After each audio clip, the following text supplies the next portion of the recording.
Terima kasih masih bersama kami di Sindu Prime. Sidang putusan pra-peradilan mantan Jampitsus Febri Adriansyah digelar di Pengadilan Negeri Jakarta Selatan. Sebelumnya tim kuasa hukum Febri Adriansyah menilai terdapat cacat mendasar dalam proses penetapan tersangka dan penahanan. Salah satu yang dipersoalkan mengenai kewenangan pejabat menerbitkan menandatangani surat penetapan tersangka serta surat perintah penahanan. Kuasa hukum Febri menilai jika surat diterbitkan oleh pejabat yang dinilai tidak berwenang, maka tindakan hukum yang didasarkan pada surat itu juga dinilai tidak sah. Terkait penahanan, tim kuasa hukum menilai surat perintah penahanan tidak menguraikan keadaan konkret yang menjadi alasan penahanan, sebagaimana yang dipersyaratkan dalam KUHP.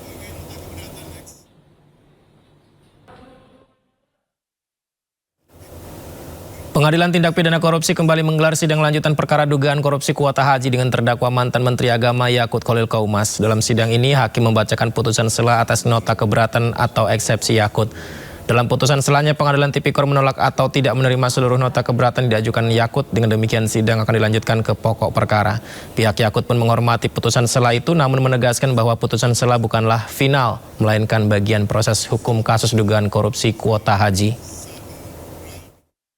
Kami berharap penuntut umum dapat membuktikan, karena beban pembuktiannya ada di penuntut umum ya. Penuntut umum dapat membuktikan, memberikan direct evidence secara jelas, secara nyata, perbuatan apa, bagaimana, seperti apa, ada peristiwanya atau tidak boleh ada keterangan sepihak. Nanti kita uji ya di sini. Kita sudah catat semuanya, termasuk terkait dengan aliran 271.500 ya, yang itu adalah keterangan sepihak. Dan seterusnya, kami berharap proses persidangan nanti akan dibuka seterang-terangnya. Majelis hakim memberikan ruang yang luas kepada kami untuk bisa menggali, karena ternyata dalam kasus kuota haji ini bukan hanya tahun 2024, tapi dari tahun 2020. Pemirsa, kembali didakwa fitnah dan pencemaran nama baik terhadap Presiden ke-7 RI Joko Widodo, Dr. Tifa ajukan keberatan usai mendengar dakwaan jaksa. Yang mulia, setelah saya berkonsultasi dengan tim advokat saya, kami akan melakukan keberatan. Tifauzia Tiasuma atau Dr. Tifa mengajukan keberatan atau eksepsi usai jaksa penuntut umum kembali mendakwanya dalam perkara fitnah, ijazah palsu, dan pencemaran nama baik Presiden ke-7 Joko Widodo. Kamis pagi, Hakim Pengadilan Negeri Jakarta Timur pun memberikan waktu bagi Dr. Tifa dan tim kuasa hukumnya untuk menyusun nota keberatan. Sidang keberatan Dr. Tifa dijadwalkan digelar Kamis 17 September. 23 Juli 2026 sudah diputuskan bahwa seluruh berkas perkara saya, seluruh dakwaan saya itu batal demi hukum. Lalu 4 hari kemudian, jaksa meminta penetapan untuk melakukan sesuatu yang tidak ada pada amar putusan itu, yaitu jaksa meminta kesempatan untuk melakukan perbaikan, yang mana itu diatur pada pasal 75 ayat 4 KUHP baru yang tidak ada pada amar putusan. Jaksa kembali mendakwa Tifa berdasar hasil uji tingkat penyidikan. Dokumen ijazah Jokowi dinilai identik ketika dicocokkan dengan 14 dokumen ijazah UGM, atau artinya merupakan produk cetak yang sama. Dakwaan jaksa disambut baik kubu Jokowi. Sangat baik, apresiasi tertinggi-tingginya kepada penuntut umum, disusun dengan sangat baik, dengan sangat runtut. Tadi kronologinya juga dijelaskan dengan baik, tindakan-tindakan terdakwa yang dijabarkan dengan baik, dugaan tindak pidana juga dijabarkan dengan baik, dimulai dari tuduhan-tuduhan mengenai bahwa foto di ijazah Pak Jokowi adalah Dumatno, tadi mungkin kita bisa dengar bersama. Ada juga dari ijazah Pak Jokowi tulisan Prof. Ahmad Sumitro seharusnya tidak seperti itu. Nah, itu adalah salah satu atau salah dua dari sejumlah dugaan tindak pidana yang dilakukan. Sementara itu, Dr. Tifa dan kuasa hukum juga keberatan lantaran belum menerima BAP dan hasil laboratorium forensik. Dr. Tifa didakwa berlapis dalam perkara ini. Dari Jakarta, tim liputan iNews melaporkan. Hakim Pengadilan Negeri Jakarta Selatan menolak permohonan pra-peradilan jilid keempat Roy Suryo dalam kasus ijazah Presiden ke-7 RI Joko Widodo. Meski ditolak, kubu Roy tetap akan mengajukan pra-peradilan jilid kelima. Pra-peradilan keempat yang diajukan Roy Suryo terkait status pencekalan resmi ditolak oleh Hakim Tunggal Pengadilan Negeri Jakarta Selatan. Salah satu pertimbangan utama hakim adalah status Roy Suryo yang dinilai sudah berubah dari tersangka menjadi terdakwa. Sehingga kewenangan untuk menguji kualitas serta kuantitas alat bukti berada di tangan Majelis Hakim Pengadilan Negeri Jakarta Timur dan tidak lagi bisa diuji melalui jalur pra-peradilan. Meskipun permohonan keempat ditolak, Roy Suryo bersama tim kuasa hukum tidak tinggal diam. Kubu Roy Suryo dipastikan tetap melangkah ke pra-peradilan jilid kelima dengan agenda gugatan ganti rugi dan akan menarik Kementerian Keuangan sebagai pihak turut termohon. Kami tetap ajukan lagi, maka saya dengan gagah, dengan berani umumkan kita tetap akan mengajukan pra-peradilan yang kelima ya, nanti pada tanggal 31 Agustus. Topiknya apa?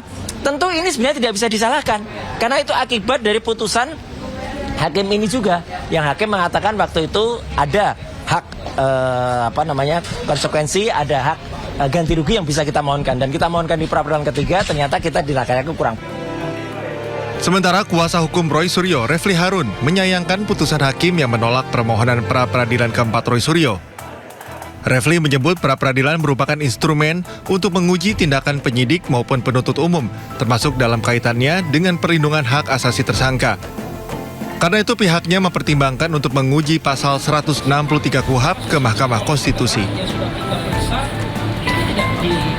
Ini patut kita persoalkan dan kita permasalahkan. Ya mudah-mudahan nanti kita pertimbangan untuk kita permasalahkan ke Mahkamah Konstitusi. Ya, kita uji pasal 163 Undang-Undang Nomor 20 2025 secara keseluruhan. Sebenarnya bagaimana sih manajemen pra-peradilan ini, apakah kemudian sebagaimana dikatakan hakim tunggal, dan jangan lupa ini baru putusannya, kita belum bisa menganggapnya sebagai jurisprudensi. Dengan ditolaknya pra-peradilan yang keempat, Roy Suryo kini bersiap menghadapi sidang pra-peradilan kelima yang akan dijadwalkan digelar pada 31 Agustus 2026. Dari Jakarta, tim Liputan iNews melaporkan.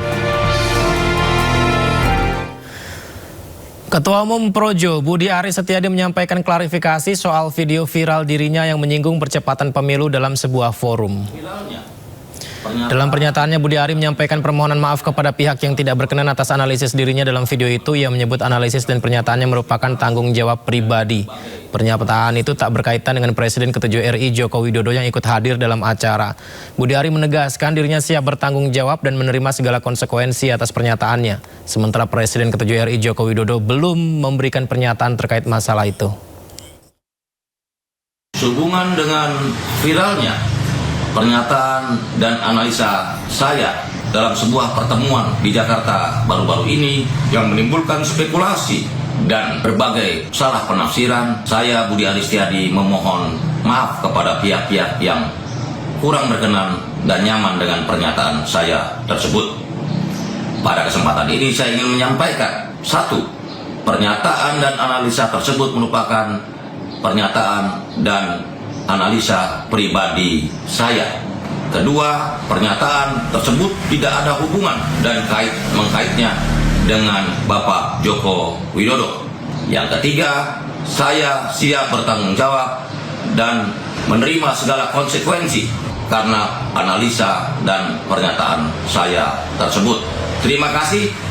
Jaga terus persatuan Indonesia. Ketua DPR RI Puan Maharani tanggapi pernyataan Ketua Umum Projo Budi Aris Setiadi soal potensi percepatan pemilu sebelum 2029. Puan menegaskan pergantian kepemimpinan nasional harus berjalan sesuai aturan dan konstitusi. Sesuai dengan konstitusi, pemerintahan itu berjalan sesuai undang-undangnya per 5 tahun. Jadi ikuti konstitusi yang ada dan ya sebagai warga negara yang taat hukum ya ikuti semua aturan itu dengan sebaik-baiknya. Pemilu per 5 tahun ya kita lakukan setiap 5 tahun. Oke. Sebelumnya bicara di samping Jokowi, Ketua Umum Projo Budi Ari menyinggung percepatan pergantian presiden. Pernyataan Budi Ari membuat loyalis Prabowo menilainya tidak etis.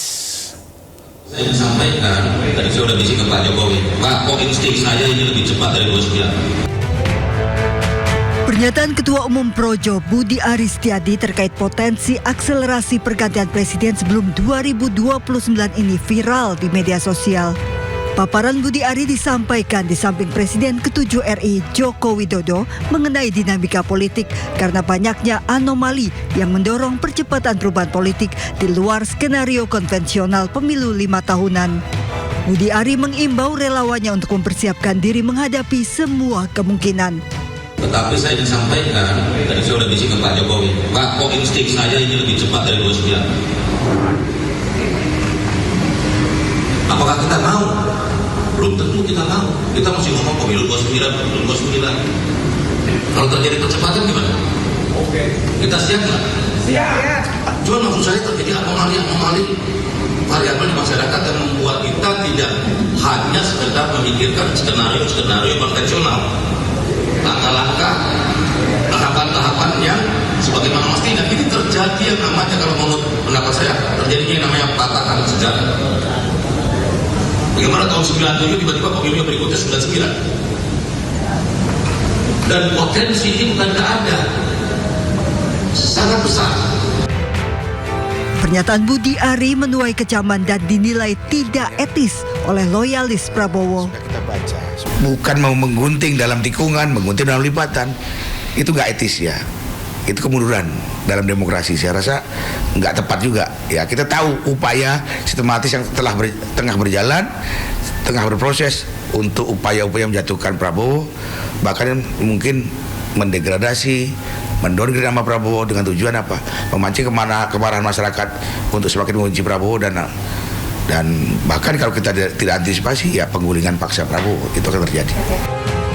Kekecewaan loyalis Prabowo beralasan pasalnya pemilu 5 tahunan baru akan dilaksanakan pada 2029. Dari Jakarta, Tim Liputan iNews melaporkan. Kebakaran hutan dan lahan di Palangkaraya kembali meluas hingga mendekati permukiman warga. Informasinya usai jeda di Sindo Prime.